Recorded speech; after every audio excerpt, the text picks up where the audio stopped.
Welcome to the podcast on being healthy and compassionate. This podcast series is completely dedicated on how to keep yourself physically and mentally fit during coronavirus pandemic. Well, as we talk of nature today, there's a lot of raining and thundering happening here. So hope you enjoy the sounds in the background. As humans have slowed down, Mother Nature seems to be healing herself.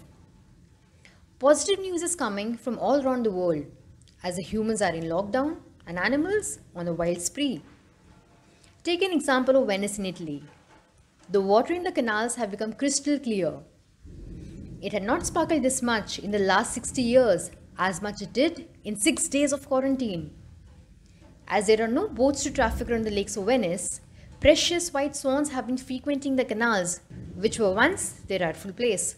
Now, images from Center for Research on Energy and Clean Air, which we know as CREA, as well as satellite footage from NASA and the European Space Agency, show a drastic decline in NO2 emissions over recent months, particularly across Italy and China. The stoppage of industrial pollutants in the Indian river of Yamuna also had a positive effect, as the once contaminated water is on the verge of healing itself. Fox News recently shared some remarkable photographs from New York where a full arc rainbow emerged starting from the exact spot of the World Trade Center and ending at the Empire State Building. In India too, the city of New Delhi got relief from the usual smog in the form of beautiful rainbow, adorning the sky in the month of April. These rainbows have been a symbol of hope, reminding us that times are not that dark and there is some more happiness yet to be found. As large cities are being subdued, a mysterious suspect was spotted hopping in a grey fur coat in a city in Australia.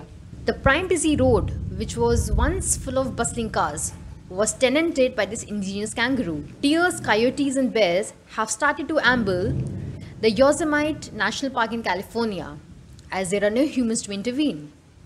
And now if we talk of India, rare South Asian river dolphins seem to have been making a comeback in the shores of Kolkata, which is a city in West Bengal in India. Water quality in the river Hooghly has improved due to reduced pollution caused by relentless industrial activity.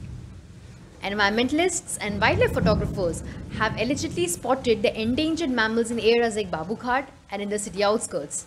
30 years ago, these dolphins were a common sight, but the pollution had caused them to retreat. With all such good news, this is a subtle reminder of what we owe to our Mother Earth, and that animals truly belong to the wild, and we have no business in taking away their homes, even if it calls for cutting down on our own business activities and moving towards sustainability. Conservation experts have joined forces to pressurize the World Health Organization to close down live wildlife markets. An official with the Legislative Affairs Commission of the National People's Congress Standing Committee has said that the efforts will be made to accelerate the amendment of laws on animal epidemic prevention.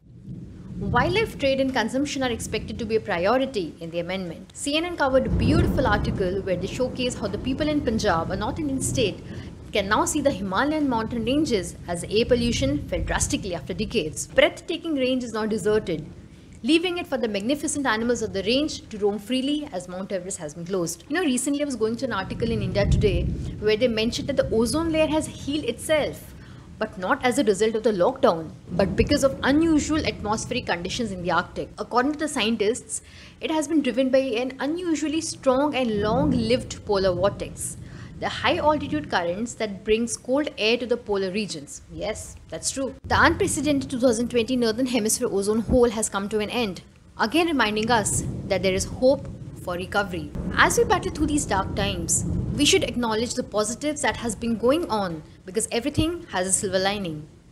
And in this case, the earth is breathing again. We have a crucial lesson to take away, and perhaps the most important one, that there is still hope for our planet to recover. The climate battle has not been lost yet. We just need to find a way to get back on our feet without piercing the same earth that we stand on. Hope is a decision after all.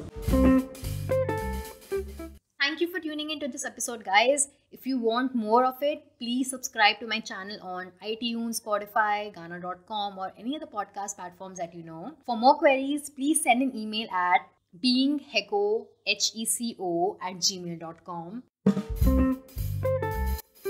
Please note that the content telecasted on this channel has been gathered from various sources on the internet. I am not an expert in the health domain, but only aims at spreading positivity.